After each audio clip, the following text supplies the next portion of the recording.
So hi friends, this is Moksh and this video is especially dedicated for class 11 students. Class 11 में बच्चों को अभी right now बहुत ज्यादा बैकलॉग हो जाता है, स्पेशली केमिस्ट्री वाले सेक्शन में, क्योंकि केमिस्ट्री टफ पड़ता है, सिंपल। तो इस चीज के लिए मैं एक डेडिकेटेड वीडियो केमिस्ट्री के ऊपर लेके आया हूँ कि केमिस्ट्री में कौन कौन से चैप्टर में कैसे कैसे तुम्हें टॉपिक्स वगैरह आने वाले हैं और कैसे तुम्हें अच्छे से उन्हें करना है और उनकी क्या हेल्प तुम्हें क्लास 12 में पढ़ने वाली है और इनका क्या वेटेज है पर्टिकुलरली एग्जाम के अंदर। So let's start this video. Chemistry के तीन sections, that is inorganic chemistry, physical chemistry and organic chemistry.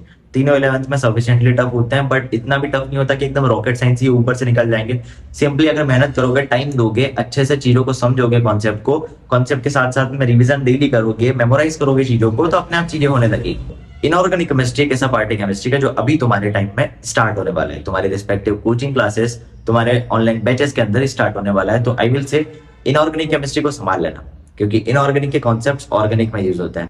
Periodic classification chemistry का one of the easiest chapter है। इसमें सिर्फ फैक्ट्स है, इसमें सिर्फ एक्सेप्शंस है जो तुम एक बार याद कर लोगे और कंटिन्यूअसली लॉन्ग रन में से रिवाइज करते जाओगे तो ये चैप्टर तुम्हारा अच्छे से इंश्योर हो जाएगा और तुम्हारे 4 नंबर सिक्योर हो जाएंगे, क्योंकि एक क्वेश्चन इससे आता ही आता है। एक अच्छे केस में ये क्वेश्चन 2 भी आया था इससे। इसके बाद में दूसरा चैप्टर हमारे पास में आता है केमिकल बॉन्डिंग। केमिकल बॉन्डिंग एक इतना बड़ा चैप्टर है कि जिसमें तुम्हें ऑलमोस्ट 20 से 30 लेक्चर लगने वाले हैं। 20-30 लेक्चर जिस बैच में लग रहे हैं वही अच्छे से पढ़ा रहे हैं, बट स्टिल 15 लेक्चर में कोई पढ़ा रहा है तो ये क्या खराब पढ़ा रहे हैं? नहीं भाई, कोई कोई टीचर की एफिशिएंसी होती है कि वो 15 लेक्चर में पढ़ा देते हैं, बट स्टिल 15 से 27-28 लेक्चर इतना लंबा चैप्टर, हाँ ये है और ये टाइम डिमांड करता है। और इसमें लिंक बीच में ब्रेक मत करना। अगर यहाँ से हमारा बॉन्ड के नेचर से अगर स्टार्ट होता है कि टाइप्स ऑफ बॉन्ड से, तो तुम्हें एंड तक जाते जाते हमारी मॉलिक्यूलर ऑर्बिटल थ्योरी वगैरह ये सब चीजें अच्छे से करनी है।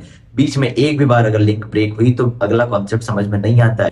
जैसे जैसे इस चैप्टर में आगे बढ़ोगे वैसे वैसे टफनेस का ग्राफ बढ़ते जाएगा, लेकिन एक बार चीजों को समझ लोगे, इसमें कॉन्सेप्ट बहुत ज्यादा अच्छे से आते हैं। ये इनऑर्गेनिक केमिस्ट्री का सबसे लॉजिकल चैप्टर है इवन से। इसमें कॉन्सेप्ट्स यूज होते हैं, इसमें चीजें आसानी से समझ आती है, बट इसमें टाइम लगता है, इसमें कंसिस्टेंसी लगती है। तो इस चैप्टर को अगर अच्छे से कर लोगे तो तुम्हारा मेजर चंक डन होता है इनऑर्गेनिक केमिस्ट्री का। इसके बाद सिर्फ और सिर्फ एक चैप्टर बोलूंगा, दैट इज कोऑर्डिनेशन कंपाउंड। बस ये कर लो, तुम्हारा इनऑर्गेनिक का पूरा पार्ट हो जाता है। एंड स्टिल अगर इनऑर्गेनिक में और कुछ करना चाहते हो तो 12th में डीएनए ब्लॉक आएगा। अगर तुम्हें क्लास 11th में हाइड्रोजन चैप्टर पढ़ाते हैं तो हाइड्रोजन चैप्टर कर लेना, बस एक बार ओवर आइडिया ऊपर ऊपर से लग जाना चाहिए, बट ये इतना इंपॉर्टेंट नहीं है। इवन एडवांस में भी अभी के टाइम पे इससे सवाल नहीं आ रहा है, बट एक क्वेश्चन बाई चांस आ जाता है तो तुम्हें एडवांस के टाइम पे इस चैप्टर को करना है। टिल देन अभी के टाइम पे उसका लोड मत लो।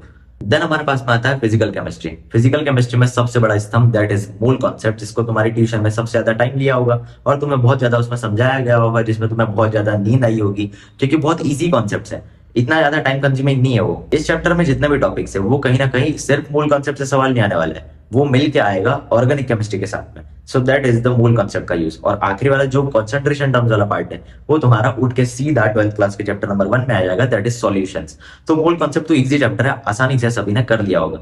The second chapter that comes is redox. Redox एक ऐसा चैप्टर है जिसके ऊपर क्लियरली बेस्ड होगा तुम्हारा इलेक्ट्रोकेमिस्ट्री भी। इलेक्ट्रोकेमिस्ट्री के साथ साथ तुम ऑक्सीडेशन स्टेट वगैरह जब समझोगे तो तुम्हें रेडॉक्स तुम्हारा डन होना चाहिए।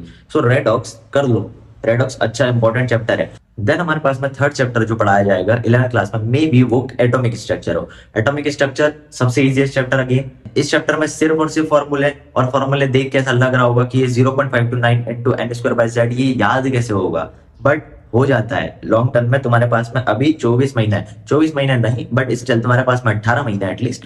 बट तुम अच्छे से जब चीजों को बार बार देखोगे तो अपने आप वो फोटोजेनिक मेमोरी में वो पिक्चर सेट हो जाएगी, वो तुम्हें डायरेक्टली दिखेगा फॉर्मूला। एटॉमिक स्ट्रक्चर का जो लास्ट वाला पार्ट है दैट इज पाउ प्रिंसिपल और हंट्स रूल वगैरह, ये सब अच्छे से कर लेना, क्योंकि यही तुम्हारा लिंक ज्वाइन करेगा पीरियोडिक क्लासिफिकेशन से। एंड देन क्लास 11th का सबसे बेकार चैप्टर आई विल से, मेरे को मेरे टाइम पे इतना वाहियात लगता था वो चैप्टर, दैट इज इक्विलिब्रियम।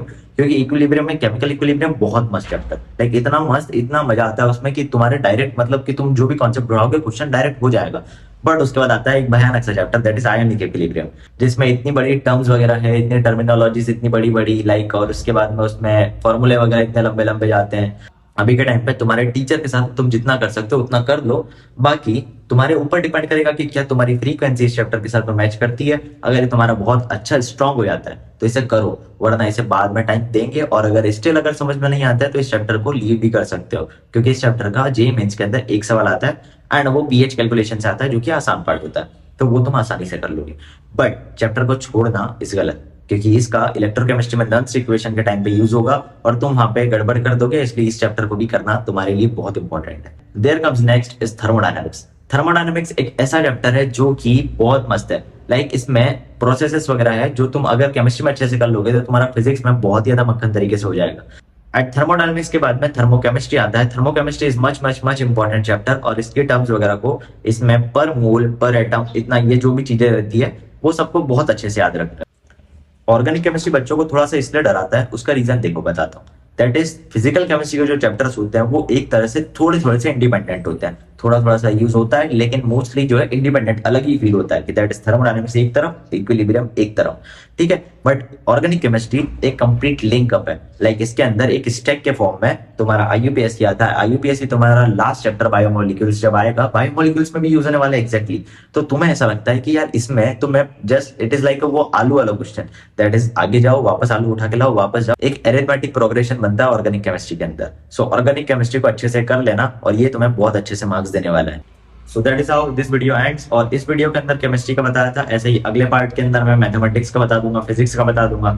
अगर तुम्हें इस वीडियो में कोई भी डाउट वगैरह रहता है तो मेरे को सिंपली इसमें कमेंट बॉक्स में कमेंट कर दो और मैं वो डाउट के ऊपर स्पेसिफिक रील वगैरह बना दूंगा, स्टोरी में बता दूंगा या फिर पर्सनल भी तुम्हें बता दूंगा, ठीक है। So that is how video ends and I hope so ये तुम्हें बहुत अच्छे से हेल्पफुल रहेगा ये वीडियो। और चीजों को जितना समय पे करोगे उतना अच्छा होगा। लाइफ को एंजॉय भी करते जाओ, लाइक प्रोसेस को एंजॉय करते जाओ। आई विल से कि जेई को जबरदस्ती नहीं कर रहे हो, ठीक है। अच्छे से करो, चीजें हो जाएगी। So all the best, do it.